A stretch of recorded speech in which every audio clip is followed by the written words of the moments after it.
ఏ ఎందుకంత అహంకారంగా ఉన్నావు నువ్వు? అది కాదండి. అమ్మని పోలీస్ స్టేషన్కి తీసుకువెళ్ళక ముందు నాకు ఎందుకు ఫోన్ చేయలేదు? అంటే నువ్వు డ్యూటీ చేస్తున్నప్పుడు మేమెవ్వరం గుర్తుకురావా?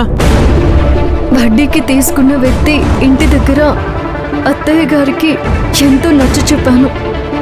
గొడవ వద్దన్నాను, అయినా వినలేదు. వినలేదని బయట వాళ్ళని చూసినట్టుగానే అమ్మని చూసావా? అందుకే పోలీస్ స్టేషన్కి తీసుకువెళ్ళావా? ప్లీజ్, నేను చెప్పేది అర్థం చేసుకోండి.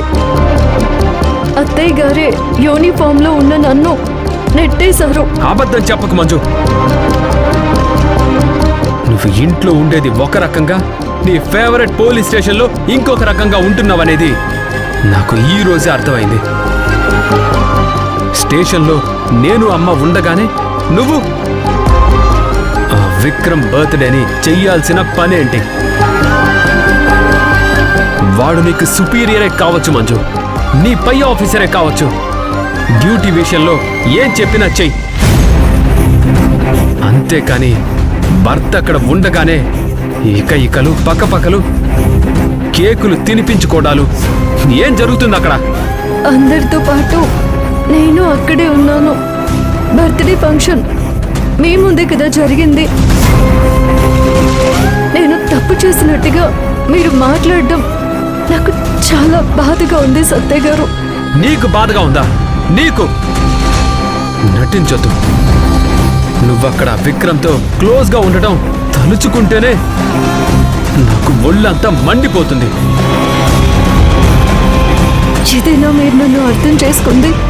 ఇప్పుడు మీరు నన్ను ఒక సస్పెక్ట్ లాగా చూస్తుంటే నేను భరించలేకపోతున్నాను. హే ఆబు! అన్ని గంటల సేపు మా అమ్మని పోలీస్ స్టేషన్లో కూర్చోబెట్టారంటేనే ఆమె కొడుకుగా నాకు రక్తం మరిగిపోతుంది.